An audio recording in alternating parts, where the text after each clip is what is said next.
mempresentasikan terkait materi lingkungan dan pembangunan. Dan mungkin itu di sebelah kanan saya terdapat Iksan, mohon memperkenalkan diri. Halo, perkenalkan, nama saya Iksan Muslim. Saya Rahayu Hamzah. Saya Balkis Liandina Samsudin. Saya Macan Nuri Abjad.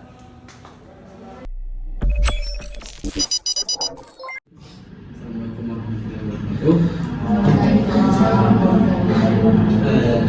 Pertama saya berterima kasih kepada moderator yang telah memberikan saya kesempatan untuk mempresentasikan masukan. Di sini perkenalkan, nama saya Iksan Muslim sebagai materi pertama. Lingkungan pembangunan merupakan dua konsep yang saling terkait namun juga seringkali bertentangan. Lingkungan mencakup semua aspek alam dan ekosistem yang ada di sekitar kita, termasuk sumber daya alam, air, tanah, udara, hutan, dan keragaman dan lain sebagainya. Sementara itu pembangunan merupakan pada upaya untuk meningkatkan kualitas hidup manusia melalui pertumbuhan ekonomi, peningkatan infrastruktur atau pembangunan infrastruktur, pembangunan sosial dan lain-lain.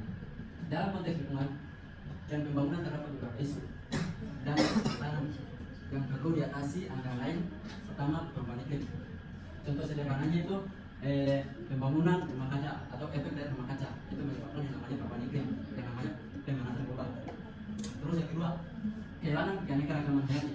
Keanekaragaman hayati yaitu kehilangan ekosistem yang dimiliki oleh suatu daerah atau suatu negara begitu. Nah, terus pencemaran lingkungan. Nah, ada mungkin beberapa pembangunan, mungkin saya contoh pembangunan dalam bentuk pembangunan industri ya. Itu di sana itu mungkin ada pencemaran lingkungan, misalkan air, laut dan lain sebagainya. Terus ada penggunaan sumber daya alam. Penggunaan sumber daya alam yang berkelanjutan terhadap sumber daya alam seperti hutan, air, dan tanah. Saya pernah membaca ada satu artikel pas saya research di Kalimantan, kalau tidak salah itu ada perusahaan kayu melakukan yang namanya penebangan pohon, tapi ada pembangunan berkelanjutan, yaitu itu penanaman kembali memulihkan lingkungan itu. Nah, terus yang kedua, degradasi. Dan degradasi ini arti kata dari degradasi itu penurunan atau penurunan. Degradasi lingkungan itu menuju pada kerusakan atau penurunan kualitas lingkungan alam yang disebabkan oleh berbagai faktor, termasuk aktivitas manusia. Ini mencakup berbagai masalah seperti polusi udara, polusi air, deforestasi, kerusakan habitat, perubahan iklim, dan kehilangan keanekaragaman. Terdapat beberapa contoh degradasi lingkungan, misalkan polusi udara, terus yang kedua polusi air, yang ketiga deforestasi, terus yang keempat perubahan iklim, dan yang kelima keanekaragaman. Untuk mengatasi degradasi lingkungan hidup diperlukan tindakan kolektif dari pemerintah, masyarakat maupun individu. Beberapa langkah yang dapat diambil termasuk mengurangi emisi gas rumah kaca, meningkatkan efisien energi, mendukung energi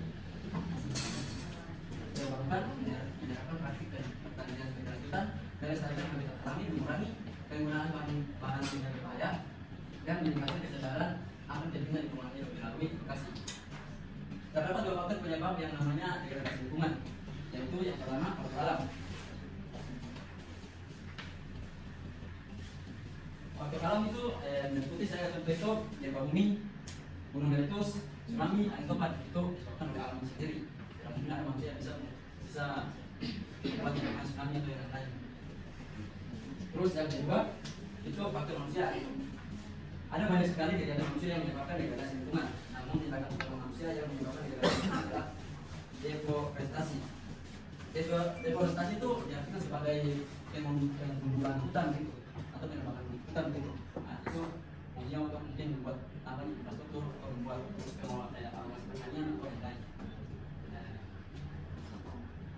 Mungkin hanya itu saja yang perlu saya sampaikan. Mungkin saya akan kepada koordinator materi selanjutnya. Terima kasih atas kesempatan yang telah diberikan kepada saya. Saya atas nama Balkis Liandina, materi selanjutnya dari rekan saya Iksan. Jadi saya jelaskan yaitu poin selanjutnya mengenai sustainable development, yang dimana biasa disebut dengan pembangunan berkelanjutan. Jadi pembangunan berkelanjutan yaitu pendekatan untuk mencapai kemajuan ekonomi dan sosial yang memenuhi kebutuhan generasi saat ini. mengembangkan kemampuan generasi di masa yang akan datang untuk memenuhi kebutuhan mereka sendiri yang melibatkan keseimbangan pertimbangan dalam lingkungan, ekonomi, dan sosial untuk menjamin kesejahteraan jangka panjang bagi manusia di masa yang akan datang. Selanjutnya, terdapat konsep pembangunan berkelanjutan. Itu populer pada tahun 1987 melalui laporan Komisi Brundtland Our Common Future. Pendekatan ini menekankan integrasi antara pembangunan ekonomi, perlindungan lingkungan, dan keadilan sosial dengan tujuan menciptakan hubungan yang harmonis dan seimbang antara pertumbuhan ekonomi, pelestarian lingkungan, dan pembangunan sosial. Oke, selanjutnya, di sini terdapat prinsip-prinsip kunci pembangunan berkelanjutan, yang dimana yaitu poin pertama terdapat konservasi lingkungan. Nah, konservasi lingkungan ini yaitu seperti melindungi dan menjaga sumber daya alam, ekosistem, dan keanekaragaman hayati untuk menjaga kapasitas bumi dalam mendukung kehidupan dan menyediakan lokasi ekosistem. Poin selanjutnya yaitu keberlanjutan ekonomi. Nah, jadi maksud keberlanjutan ekonomi itu di sini untuk mendorong pertumbuhan dan pembangunan ekonomi yang inklusif secara sosial, berkelanjutan secara lingkungan, dan efisien secara ekonomi. Nah, selanjutnya yaitu keadilan sosial. Keadilan sosial yang dimaksud di sini yaitu memastikan pemanfaatan pembangunan didistribusikan secara adil, mengatasi ketimpangan sosial, dan mempromosikan kesejahteraan sosial.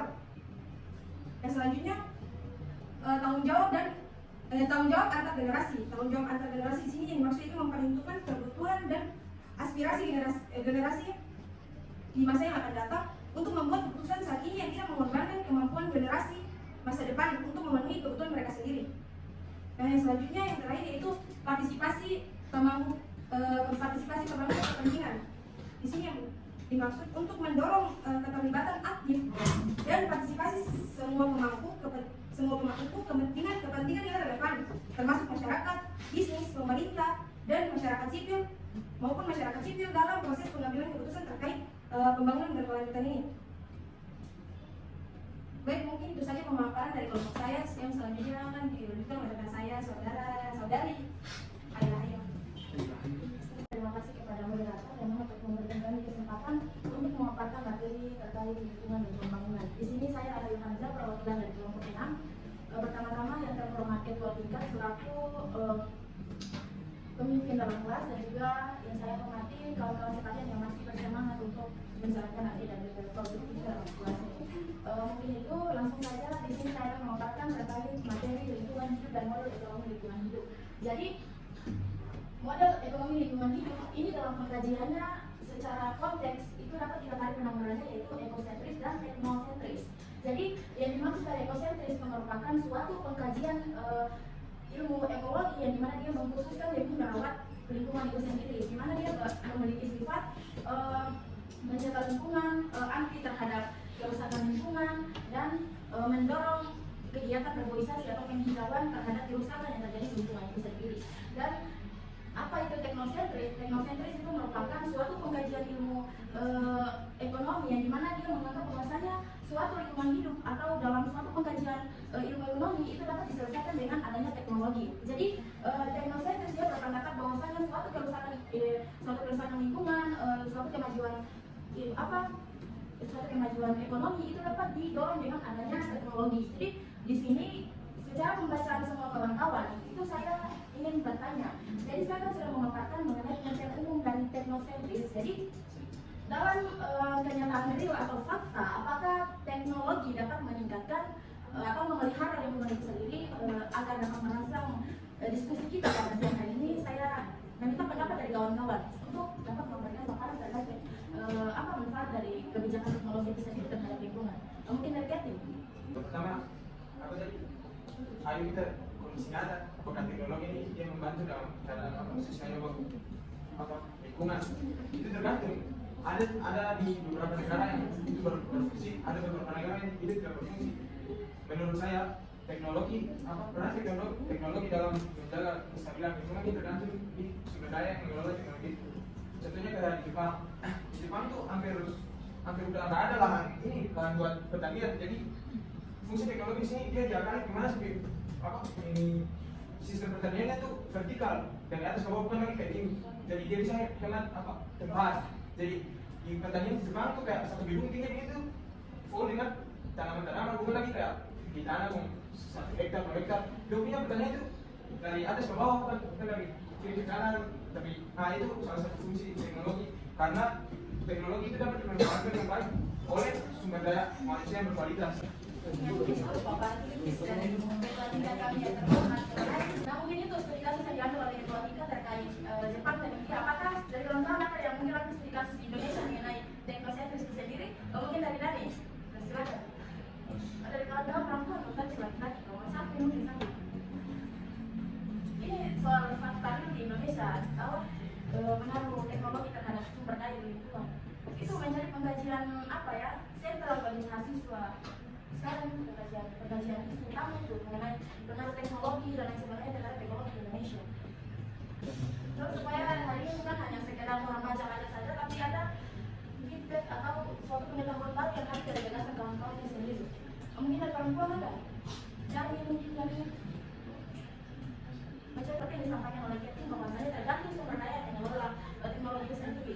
Jadi kalau menurut saya teknologi yang dipercaya dalam Indonesia itu sendiri mungkin dapat manfaatnya dan dapat juga sisi negatifnya karena terjadi kerusakan ekologi baik di laut dan juga di hutan itu sendiri. Kalau orang lihat studi kasusnya di apa di Medan sana, ada orang Medan sini?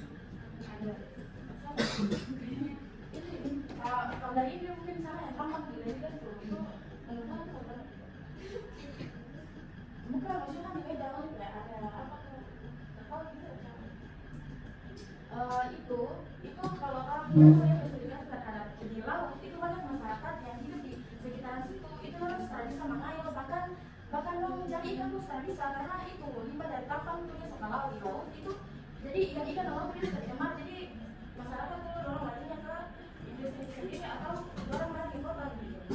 Nah kalau untuk hutan itu sudah ada perkebunan dan sebagainya kalau di area minyak tambang kalau misalnya dia itu tahu gitu. Nah berkelanjutan itu terkait dengan keadilan sosial apa ya siapa yang bisa kasih tanggapan terkait dengan apa pembangunan ekonomi terkait keadilan sosial gitu. Mungkin dalam sisi apa begitu pembangunan berkelanjutan itu terkait dengan keadilan sosial apa ya siapa yang bisa kasih tanggapan terkait dengan apa pembangunan ekonomi terkait keadilan sosial gitu. Mungkin dalam sisi apa begitu terkait ini apa itu pembangunan berkelanjutan ini apakah dia sudah apa merepresentasikan keadilan sosial itu sendiri atau bagaimana dari tanggapan kawan-kawan? Mungkin dari Kevin. Jadi dia tanya apakah sistem teknologi ini sudah memberikan keadilan? Apa menurut saya itu adalah ekonomi development di mana ya memang pertama kita harus lakukan apa ini bangun infrastruktur, memang pertama itu bukan istilahnya merusak alam, tapi itu bisa gimana ini memanfaatkan alam itu untuk pembangunan infrastruktur. Itu kan bisa menerapkan sustainable development. Ketika di kampus sana belum ada sekolah, itu kan bisa gitu.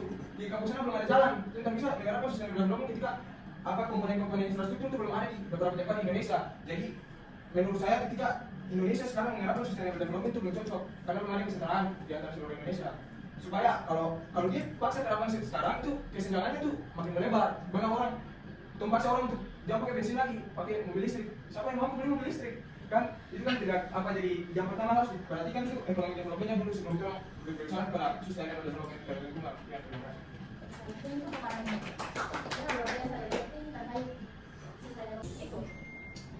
Teman-teman kita yang mungkin disampaikan oleh Kevin, saya Ludi sebagai materi kembali saya ke dalam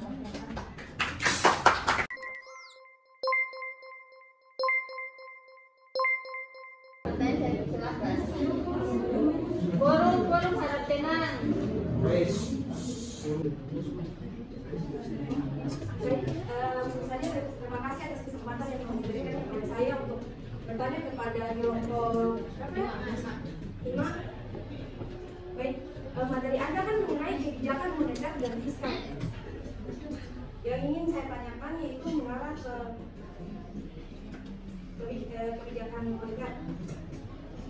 Yang ingin saya tanyakan, mungkin Anda bisa menjelaskan sedikit atau banyak mengenai mengapa bagaimana kebijakan moneter itu sendiri dapat mempengaruhi pertumbuhan ekonomi dan dapat menstabilkan perekonomian yang ada di Indonesia.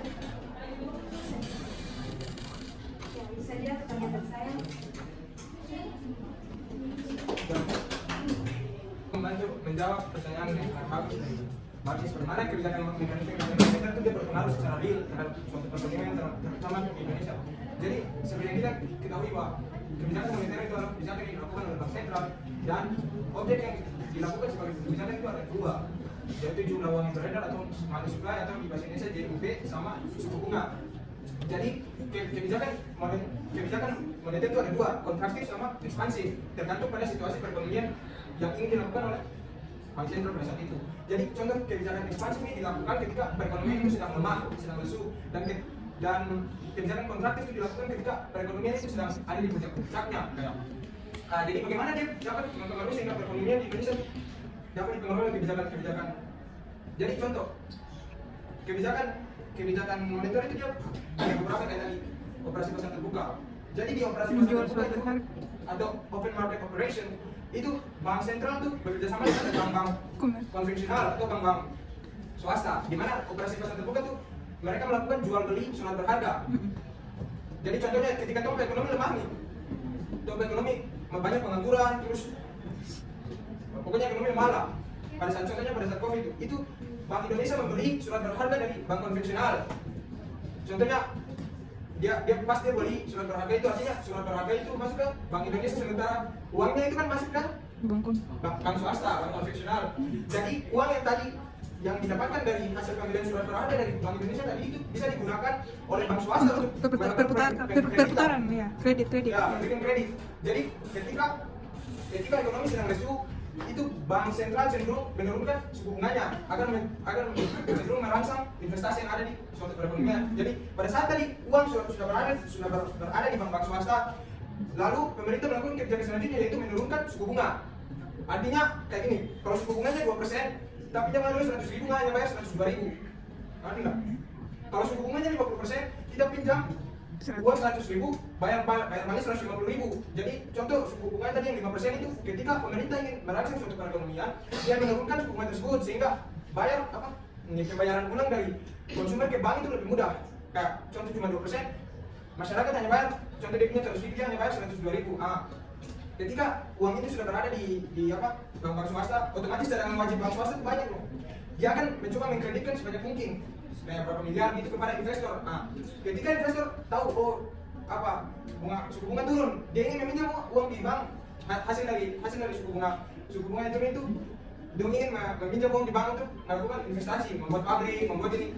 Jadi hasil dari peminjaman uang di bank itu dia mampu menarik tenaga kerja. Kayak contoh, kita jadi investor nih, kita tahu kalau suku bunga turun, suku bunga 2%, kita ingin pinjam 100 juta. Otomatis kan ada kembali 102 juta. Jadi sebagai otak-otak investor itu dia rasa, itu saat yang paling tepat untuk meminjam uang. Dia pinjam uang 100 juta, dia buat sesuatu, akan buat pabrik atau buat rumah makan. Otomatis dari rumah makan itu dia butuh karyawan. Akhirnya dia menarik jumlah pengangguran yang ada di situ. Jadi itu salah satu contoh bagaimana dia mampu menstabilkan ekonomi atau dia mampu berperan dalam pertumbuhan ekonomi. Ketika banyak orang yang bekerja, banyak orang mempunyai penghasilan, GDP kita akan naik. Itu bagus untuk ekonomi, dan sebaliknya ketika ekonomi kita masuk ada di puncak-puncaknya, kalau tambah investasi lagi bisa terjadi inflasi yang berlebihan. Pemerintah itu akan menaikkan suku bunga agar investor itu tidak tertarik untuk meminjam uang di bank lagi. Sekian.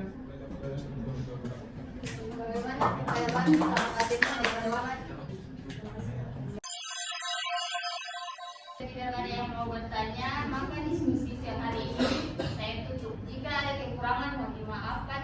Wabillahi taufiq wal hidayah. Wassalamualaikum warahmatullahi wabarakatuh.